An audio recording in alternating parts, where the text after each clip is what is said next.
Social মিডিয়াতে আমাকে বলছে নবী যেটাই মানা করেছেন সেটা যদি আমরা করি বেদাত, তাই তো? বেদাত কাকে বলে?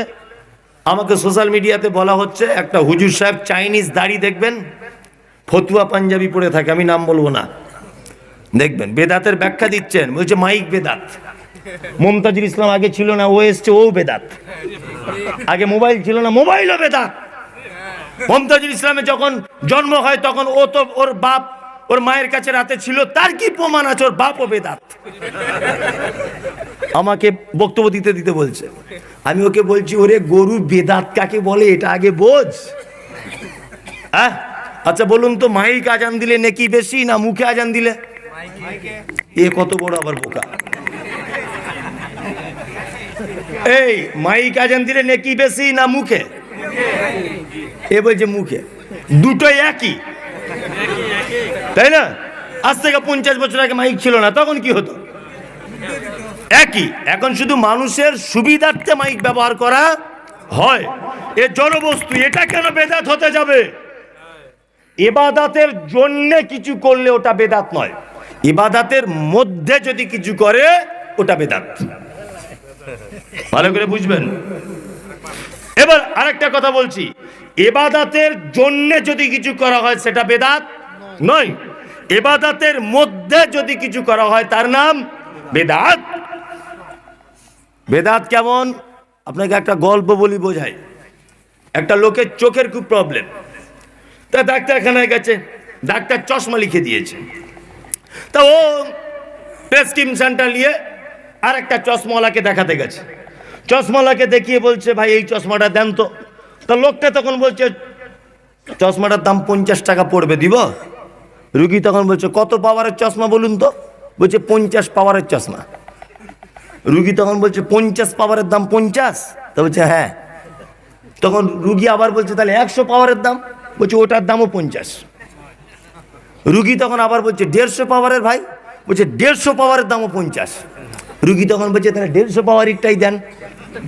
150 পাওয়ারের নিয়ে বাজারে ঘুরতে ঘুরতে দেখছে পুঁটি মাছগুলো কাতলা মাছের মতো বড়, নিয়ে মাল কিনে নিয়ে বাড়ি চলে এসেছে।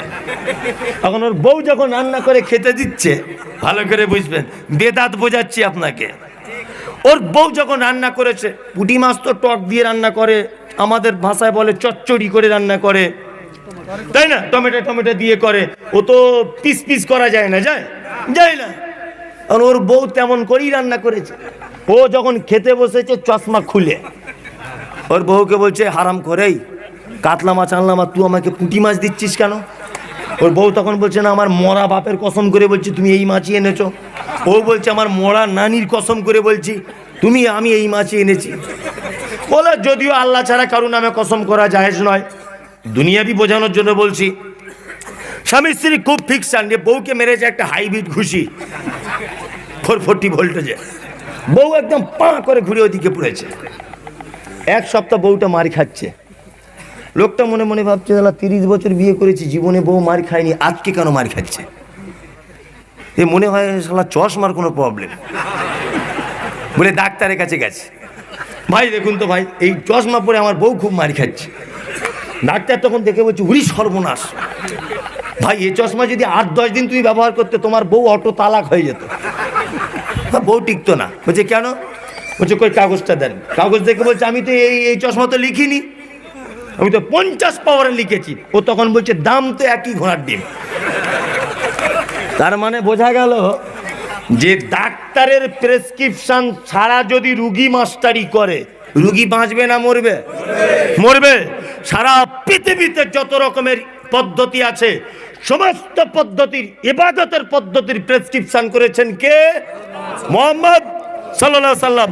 মুহাম্মদ সাল্লাল্লাহু আলাইহি সাল্লামের প্রেসক্রিপশন ছাড়া যদি আপনি ট্রিটমেন্ট যদি করতে চান, অবশ্যই নবীজি বলেছেন কুল্লু বিদআতিন দালালা ওয়া কুল্লু দালালাতিন ফিন্নার।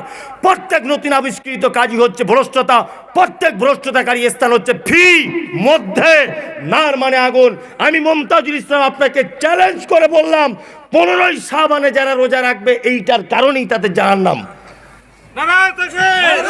15ই শাবানে যদি কেউ হালুয়া রুটি করে, 15ই শাবানের উদ্দেশ্য করেই যদি কেউ 100 রাকাত নামাজ যদি এক রাতে পড়ে, তার জাহান্নামে যাওয়ার জন্য নবীর কথা অনুযায়ী এটাই যথেষ্ট। নবী বলেছেন বেদাত, প্রত্যেক বেদাত ভ্রষ্টতা। জিলাপি হুজুর, হুজুর বলেছে, বদমাইশ হুজুর, যে বেদাত দুই ভাগে বিভক্ত, বেদাতে হাসানা, বেদাতে সাইয়া। চিটিংবাজ তুমি জানো? আরে পায়খানার আবার কোয়ালিটি হয়? বলুন তো, যে আমি বক্তা বলে আমার পায়খানা খুব সেন্ট, আর ও রিক্সা চালক বলে ওরটা গন্ধ, এরকম ব্যাপার আছে? আরে নবী বলছেন কুল্লু বিদআতিন দালালা, প্রতিটা বেদাত ভ্রষ্টতা। আরে চিটিংবাজ বলছে বেদাতের দুই ভাগ।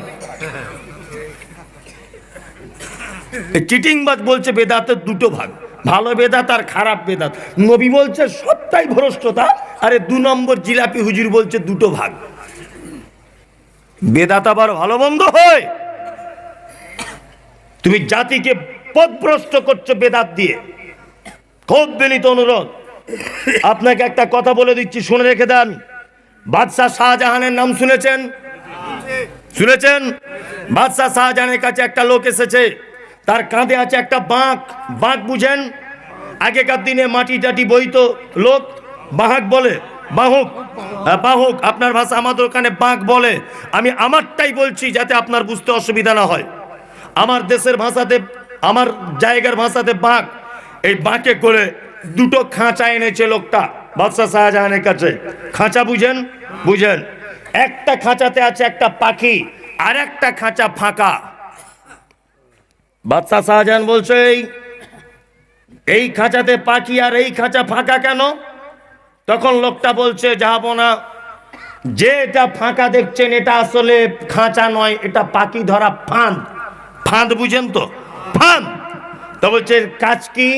বলছে এই যার ভিতরে পাখি আছে এইটা গভীর জঙ্গলে রেখে আসি, আর এই পাখিটা কুহু কুহু কুহু করে নিজের ভাষাতে ডাকে, আর ওর সাথে দেখা করার নাম করে, ওর স্বজাতির পাখিরা ওর সাথে দেখা করতে আসার নাম করে এই ফাঁদের ভিতরে পড়ে যায়, আর আমি জবাই করে বেশ মিষ্টি করে রুটি দিয়ে খাই। বাদশাহ শাহজাহান বলছে, শোনো, পাখিটাকে খাঁচা থেকে বার করো। বার করেছে, বার করার সাথে সাথেই তলোয়ার দিয়ে টুকরো টুকরো করে কেটে দিয়েছে। পাখির মালিক বলছে, জাহাপনা, কি সর্বনাশ করে দিলেন, পাখি যে মারা গেল, কি ক্ষতি আপনি আমায় করে দিলেন? বলছে কেন? বলছে এই পাখিটার অভিনয়ে তো অন্য পাখিগুলো আসতো, ফাঁদে পড়তো। বাদশাহ শাহজাহান বলছে, শোনো, যে পাখি মিথ্যা অভিনয় করে তার স্বজাতিকে জালে ফাঁসিয়ে দিয়ে, ফাঁদে ফাঁসিয়ে দিয়ে জবাই করে খাবার উপযুক্ত করে দেয়, আমি বাদশাহ শাহজাহান বলছি ওই পাখিকে পৃথিবীর মাটিতে বাঁচিয়ে না রাখাই ভালো। কারণ ও পাখি নামে শত্রু, ও জাতির শত্রু।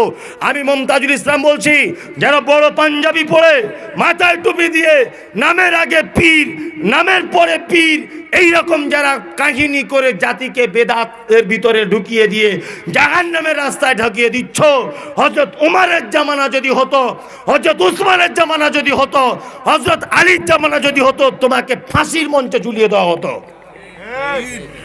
জাতি তোমাকে ছেড়ে দিত না, তোমাকে ফাঁসির মঞ্চে ঝুলিয়ে দেওয়া হতো।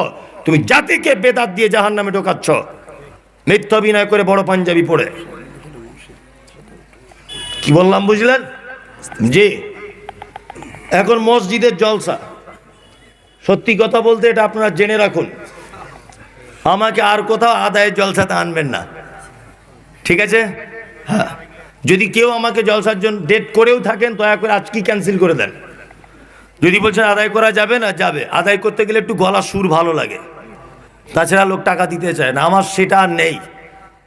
এখন আমি চিল্লে চিল্লে চিল্লে চিল্লে আমার আসে সুরের বক্তব্য দিই না আমি এখন এমন কথা বলি, নাই উসপার নাই উসপার। জি, নয় তুমি আমাকে ডাকো, নয় আমাকে লাল কালি দিয়ে বাদ দিয়ে দাও। তবু আজকে আর অন্য কোনো বক্তা নেই বলে আমি মনে করছি, নেই। তাহলে এতক্ষণ পর্যন্ত আপনাকে বেদাত বোঝালাম। এরকম শিরক যদি বলি, এরকম ভালো কাজ যদি বলি, তা গাদা গাদা বলা যাবে, কিন্তু টাইম বড় সংক্ষিপ্ত। ওই জন্য আপনাকে আমি একটা কথা বলে দিচ্ছি, আল্লাহ তাআলা বলছেন জাহান্নাম যাবে না যারা উত্তম কাজ করবে, ওয়ামিলুস সলিহাত ফালাহুম আজরুন গায়রু মামনুন। আল্লাহ বলছে তাদের প্রতিদান দেওয়া হবে, যেটা কখনো কেটে দেওয়া হবে না। আমরা যদি দুটো, একটা আয়াত এই পর্যন্ত শেষ নয়, আরও আছে, কিন্তু আর বলা যাবে না। প্রত্যেক আয়াতের ব্যাখ্যা করতে গেলে এখন মোটামুটি 2-4 ঘন্টা লাগবে। ঘটনা হচ্ছে এই, তাহলে আমরা সবাই ভালো কাজ করতে রাজি আছি ইনশাল্লাহ? কারা কারা হাত তুলুন? এই হিসাব করে হাত তুলবেন, খুব হিসাব করে তুলুন। হ্যাঁ, কোরআনে যা আছে আমরা মেনে নেব ইনশাল্লাহ। ইনশাল্লাহ। সুদ এটা হারাম না জায়েজ? আপনার বউ যে বন্ধনে যায় এটা জায়েজ না হারাম? হারাম। একটা লোক বলুন তো আজকে থেকে আর যাবে না? অত সহজ নাই, অত সহজ নাই। যাদের যায় তারা কি আজকে থেকে ছাড়তে পারবে? তাহলে আপনি হাত তুলতে গেলেন কেন? বলুন যে চেষ্টা করছি। হাত তোলার দরকার নেই, আপনি পারবেন না। জি, নেশার জিনিস এটা হারাম। হারাম না হারাম? হালাল? হারাম। একদিন নেশাদার দ্রব্য পান করলে 40 দিন তার কোনো ইবাদত কবুল হয় না। তো এখানে একটা লোক আছেন, বলুন তো যে আজকে থেকে মেনে নিলাম। অত সহজ নয়। যে ইনশাল্লাহ বলছে ও কিছু খাই না, কি বলছে বুঝতে পারছেন না? হ্যাঁ, মেনে নেওয়া বড় কঠিন। এই প্রথমেই বলে এসেছি যে আমাদের ভিতরে দুটো গুণ, আমরা জাহেল এবং জালেম। প্রথমে কথা বলে এসেছি, বলে আসেনি? এসেছি। এবার আপনাদেরকে একটা মারাত্মক ভালো কাজ বলে বক্তব্য শেষ করে দিচ্ছি। এক, এই কথাটা যতক্ষণ বলবো আমি আপনার কাছে বিনীত অনুরোধ করে বলছি, এদি আমার হাত দিকে ফিরুন, অনুরোধ করে আপনি নড়াচড়া করবেন না। যেমনভাবে বসার দরকার তেমনভাবে বসে যান। আর এই কথাটা দয়া করে মাথায় ভরে নিয়ে তবে বাড়ি যাবেন, জান্নাতে যাওয়ার জন্য যথেষ্ট ইনশাল্লাহ। আচ্ছা, পৃথিবীতে কোনো মানুষের মাধ্যমে জান্নাত যাওয়া যায়? যায়। আব্বা মায়ের মাধ্যমে জান্নাত যাওয়া যায়? যায় না? যায়। আব্বা এবং মায়ের দোয়ার মাধ্যমে বা তাদের সেবা যত্নের মাধ্যমে কোথায়? জান্নাত যাওয়া যায়। আল্লাহু আকবার। আপনাদের এখানে একটা লোক 4 বেটা, তা আব্বা মায়ের বয়স হয়ে গেছে 70-80 বছর। কি সিস্টেমে ভাত খায় আপনাদের এখানে? পালি। মানে এমনভাবে আমরা সমাজ করেছি যে ওর বাপ মসজিদের ইমাম আর ওর মা মুয়াজ্জিন মনে হয়।